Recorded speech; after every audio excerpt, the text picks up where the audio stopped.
So thank you so much for joining, Emily. And I guess I should give you a formal introduction. So, and then if I miss anything, definitely you can hopefully fill us in. So Emily Harr is an arts professional with experience in front-facing nonprofit museum work, including education and engagement, dedicated to creating a more accessible museum and art world while working with disability communities and advocates as well as with museum professional. Additional skills in writing, editing, research, grant writing, event planning, and databases. So it's quite a lot, and we're so thrilled to have you on. So, you know, I also just wanted to say that you have such great experience currently as the Program Associate, Accessibility Program Associate at the Met. But in the past, you've worked at MoMA, and I was looking through your experience, and you've been gallery assistant and just a lot of different things, and even an administrative assistant. So I hope you'll speak about that a little bit as well. All right. So welcome everybody to the last Arts Chat of the semester. I'm so glad that you joined us. And I just also want to give a plug for on the Career Resource Center website. You can see all the playlist for the past Arts Chat as well as see today's. And there's a little icon at the bottom for our YouTube channel. So thank you. Okay. So Emily, tell us a little about yourself and your current position. Of course. Thank you so much for having me. So as you said, I am currently the program associate for accessibility at the Met. This role lives within the education department, and so a lot of what we do is have programs for people with various disabilities at the museum, and we also kind of work with folks in partnerships and by request to also kind of provide a wider reach for various disabilities. We also advocate for folks for access at the museum, both physical, but also within kind of maybe social media and different facets of the museum. We're trying to make sure we're making the Met as inclusive and disability focused as we possibly can. Sometimes that means I'll do trainings with our security teams to ensure that they're aware of accessibility and disability at the museum and what their role in working with folks front facing is. But we also work with our social media team to post art or like responses to artworks by different artists that identify as disabled. We just did a really beautiful one yesterday. Do highly recommend you check it out. And then there's just like the really boring fun admin side to it all as well. Lots of emails and sitting at my desk kind of working to make sure that our programs are being reached out to as many folks as possible. Great, thank you. I appreciate that you said the everyday fun of the admin, and I think that sharing some of that is really helpful for our students, all students, but our art students will get from that, because sometimes it's that's something that they maybe not realize, that those skills are definitely important to utilize to nurture and grow, and so to be involved on campus maybe while they're here or through internships to develop those skills. The other comment I wanted to say is it's so great that this is an example of working with diversity and equality and inclusiveness at just like there are positions at many organizations and companies, but it's great because that is an interest, and it shows how art intersects in different industries in different ways. Thank you. Okay. So, you know, are you able to kind of share some of your career journey and anything about that, but also maybe how that ties into what you're doing today? Of course. So one of the first things I did when I was still in New Paltz was I had an internship at a gallery on the Lower East Side. Internships are valuable because I realized I really didn't like gallery work from doing that internship over a summer. But I was able to get a lot of admin skills during that internship that I've been able to kind of continue to use and take advantage of. I learned how to bundle 250 free cookies from a brand. Like, you know, there was good stuff from it, but it wasn't my favorite. And then while I was at New Paltz, I was able to have a role at the Dorsky Museum. And so I was one of the gallery assistants there. And I started realizing I enjoyed talking to folks about art, but also was able to man a front desk pretty well. That was a big thing we did in that role. And so learning how to talk face to face with people about artwork, but also be able to like answer phone calls or send emails for them and be aware of what was going on in the museum as a whole was really like beneficial. In summer times when I wasn't working at Dorsky, I worked as as you mentioned before, an administrative assistant slash like receptionist at a pediatric urgent care. So like very much unrelated to the art field at all. And that was definitely like a weird role to have, but it was helpful in having to talk to people, especially in like high stakes environments and like fast pacing and stuff like that. It also was a really wonderful balance of doing that admin stuff of like just logging in data and information all day, but also having to talk to people and get them back into seeing a doctor and stuff like that. And then when I was graduating New Paltz, I had no job when I graduated. I graduated, I think, the Saturday, and then the Sunday I was like online and applying to like any single job I thought I could possibly be qualified for. And I got super fortunate to hear back from MoMA PS1 and got hired there part-time originally as a gallery associate. And so we were on the floor in galleries, ready to talk to folks about art, ask any or answer any questions. And then I quickly became what's called a visitor engagement associate over there. It's just like becoming a full-time employee on that visitor engagement team. And again, brought me back to working a bit of a front desk. We did admin sales, we did memberships, we did ticketing for big events like parties and stuff, but then also gave me a lot of responsibility of getting to lead tours and talks with folks and planning that how I was interested in planning it. And so it allowed me to really get to use my art history brain to figure out the best way to talk about art and to connect different works together within our exhibitions. It was like one of my favorite things I got to do there. And then we got furloughed and I was welcomed back after the pandemic. And after the pandemic, I was able to join our team's DEAI committee, so the Diversity, Equity, Accessibility, Inclusion Committee, as well as like a digital advisory working group. And so those were both really exciting because I was able to witness how other folks in the museum were working and be able to get more of an input into what the museum was doing. It made me really realize how much I was interested in advocating for accessibility, and also made me though realize that it was a job where I wasn't going to be able to do too much with that, which is when I started looking and then found myself over here at the Met. So it's like a fairly windy but also straight path that I was able to get to. Great, thank you. Can you share about how many jobs you applied to before you got the position after you graduated? I had spreadsheets on spreadsheets of jobs I applied to, who I heard back from. I think I probably applied to like 30 or so jobs, including internships and stuff like that. It's definitely a bit overwhelming. It was definitely a bit discouraging feeling at moments. But honestly, when I did my application for PS1, I was kind of like, I'm not going to get it. I'm just going to make a really silly, fun that's like still professional, but like very me energy. And it worked, which was like very surprising. I heard back like within a day or two, which was very exciting. But no, it's definitely a hard time, but it's worth it. It takes a while.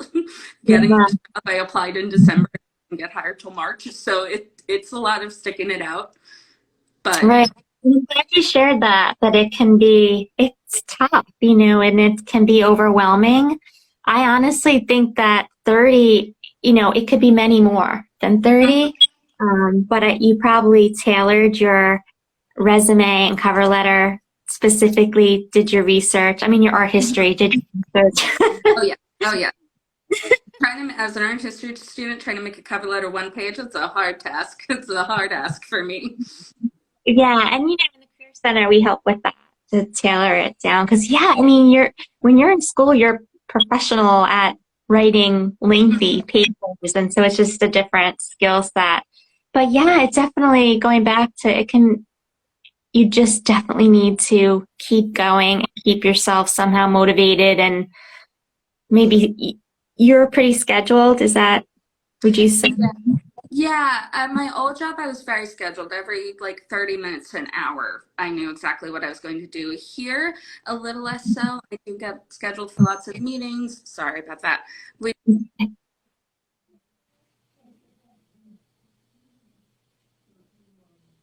I think I. Ooh, Yeah. okay, sorry about that. But yeah, so here I do. I'm scheduled for like meetings, and we have specific programs that we run. So I've specifically am in charge with helping run our programs for people with dementia and their care partners, and as well as programs for people who are deaf that are in ASL. And so those are very scheduled. But outside of that, it's a bit more of like also learning how to do time management and like hit certain deadlines that you're not specifically have that scheduled in time to do. And so it varies day to day. Like today, I don't have a lot on my like plate, which is nice. But like Monday and Tuesday, The best of that in. Um, yeah, you know, it's great that you also said like you were kind of even growing your time management skills because sometimes students will think they have to have everything perfect by the time they graduate, and that's not the reality because you're always growing, right? yeah, Um, still figuring it out sometimes, depending on what the assignment is. You think you got the amount of time you need for it or whatever, and you end up needing a little bit more. But what's also so good working, I work with a decently large team. There's about 7 of us. And so it's also nice though, and the team works, then you could lean on your team members and stuff to help you. So right. Right. Yeah, that sounds great. Also, there was training, I'm guessing, right? They trained you in your role and they trained you a little bit about the museum and mhm. Yeah, I sat through like a few like HR trainings where they kind of just give you a very long overview of the museum and how it functions and how you'll get very lost here because it's such a large space.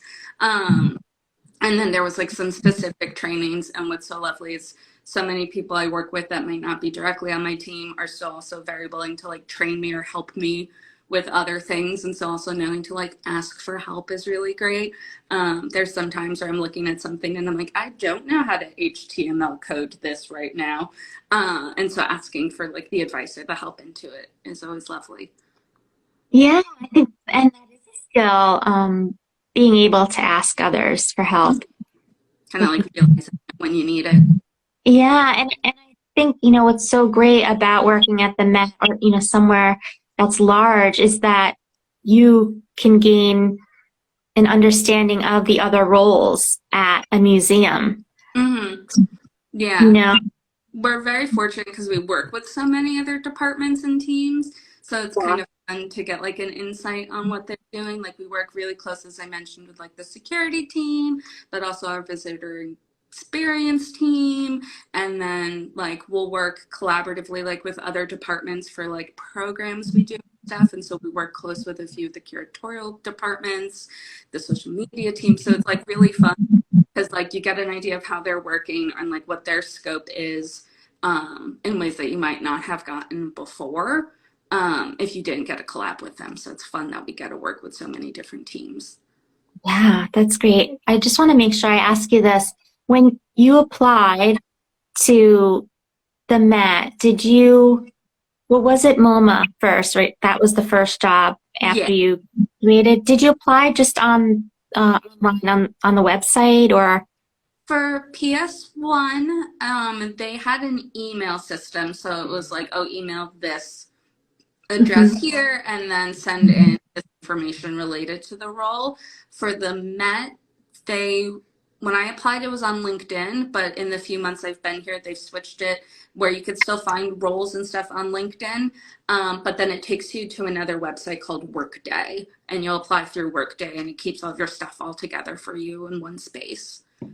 I think sometimes the students, current students, are under the impression that you have to know someone to get a position. And, you know, we know that's not true, but I think it's always helpful to say that. Can I ask, are you on the Orange and Blue Network? Do you know what I'm talking about? No, I don't know what that is. It actually is something that started after you graduated, and it's a platform that you can network with other alumni from SUNY New Paltz, as well as current students can maybe connect with you if you're open to that. I can send you the link. I can send you the link after that. And that's then a good way for someone who's watching this that maybe has some follow-up questions. Yeah, no, please. More than happy to. We'd be glad to answer questions. It's scary and overwhelming, but it's good. It's fun. Yeah, thank you. And then it's, you know, for you to network with others. Mm-hmm. So cool. All right, let me think here. So do you have any tips or advice for current students of how to, you know, you have so much going on in all of your classes, and how do you kind of carve out or get in the headspace to do other things, clubs or internships? Yeah, for me, when I was in New Paltz, I was an art history student for like a year and a half, I think, before I knew of things like the Art History Association or like the Dorsky Museum ambassadors or anything like that. And once I had found out about them, I was able to also like make friends with more people in my major. I think especially I don't imagine how hard it is. Like I can't imagine how hard it is right now with like COVID classes, and some are online, some are in person, making friends in your classes. But I had a hard time with that sometimes until I started noticing those clubs, and like I tabled for a different club, like a film club. And so I never got to go walk around the club fairs. But like finding it out through like my classmates, or like going to like the art history like department, and then wanting to like have us engage so much with those clubs was really helpful to me, because not only did I like get to learn little bits of things, or like get to go to fun talks with like different professionals and stuff, but I also then got to make friends that I continue to get to work with and like network with now. And so kind of just checking those out, and like again, if you can't make it to a club fair, like just even, we were talking about Susan before from the art history department, like even just reaching out to her and seeing what she knows, and like joining those clubs and like just hanging out with people, it was like a really great opportunity for me in that realm.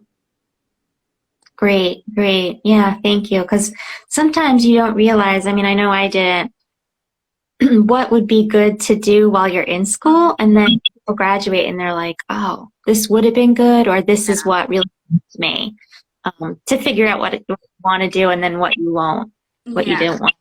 Both of those, like for art history students specifically, but like anyone's obviously more than welcome to join them. But both of those always were also, those clubs are always so good at sharing different job opportunities. Or like with the Dorsky ambassadors, we had this really fun holiday party one year that we hosted at the museum that we were told we would never be able to do again because it was a bit too intense. But that gave me a lot of skills that I still use today, of like how to throw events, like how to engage younger people to come to a museum and stuff like that. So it's definitely like has the fun parts, but then you realize, oh, I also learned a lot too, which is fun. What was the holiday party? What was that for? We did a Halloween party. Okay. And it was like at a point where like the half the museum was closed for renovation. And so they let us go in, but we spilled too much juice on the floor, and like we got a little too messy. So they didn't want to let us do it again because it was too big of a thing to clean up later. So Yeah, we have a number of events there, and it's a nice reception space, and it's, you know, nice to be in the art, you know. yeah. And I guess I would just encourage students to take advantage of going over to the Dorsky and seeing the exhibit, because it's something that you don't always have access to after you Yeah. graduate, to be able to just run over, see No, an exhibit. 100%. And I also very much encourage shouting out Amy Pickering and Zach Bowman that work there were like huge helps and resources for me when I worked there. And I know they're just excited to talk to students in general. So even if you're not working there, like just having a conversation with one of them, they're like so excited to get people to work into the arts and like help figure out how to get you to do that. Like Zach used to put me on weird assignments completely unrelated to the Dorsky outside of work hours and be like, go do this, go lead this tour, go talk with these people, do this. And so it was always really fun to have them as a resource too. So they're also got the art, but you also got the good people. It looks like the art history posted that the at Dorsky Ambassadors holiday party, December 8th at 6 p.m. I love that. Good parties. They're so fun. And another probably alum or a current student, Emily, who posted that it's the best party ever, the Halloween one. Mm-hmm. You have some fans.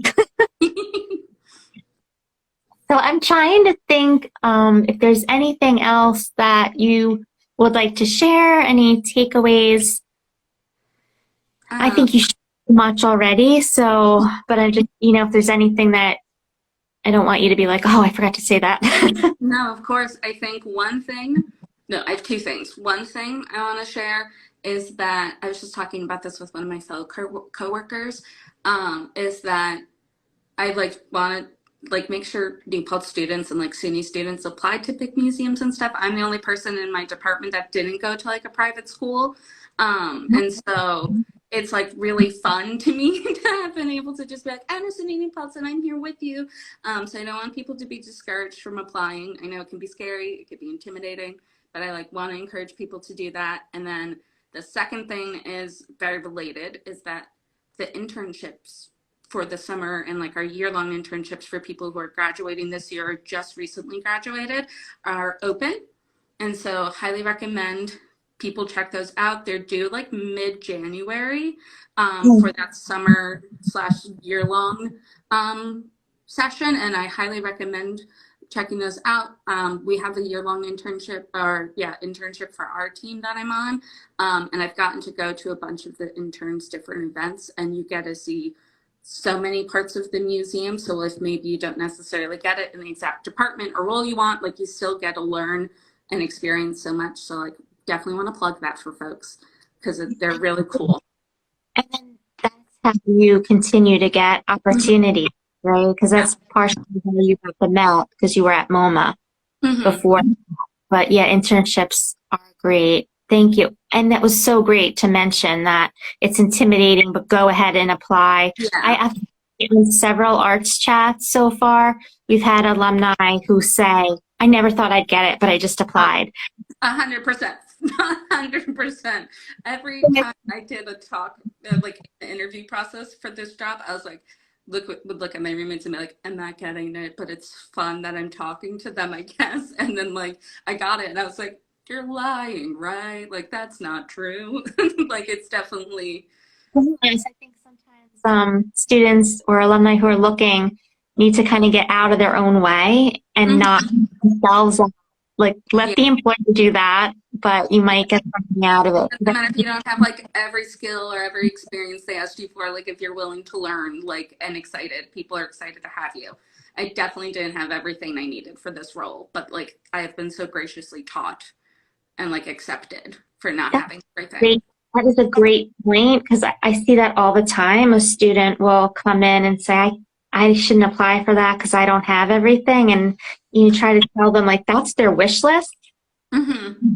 Where, you don't have to have everything. You don't apply for something that they want 5 years experience if you had one internship, but you don't have to be perfect on paper with what they're looking for. Yeah, thank you. Of course. This was really great. I always learn so much, and I appreciate you giving your time. Of course. And I'm just going to say thank you for joining or viewing, everybody. And next semester, we'll start off again and apply for an internship at the Met and also other places. There's a lot of deadlines coming up in January, early February, especially the big programs. So some will be later that are more regional and local, but definitely that you'll see a lot of deadlines across industries in January and February for summer. So thank you. Have a great day, Emily. Thank you, you too. Bye-bye. Bye.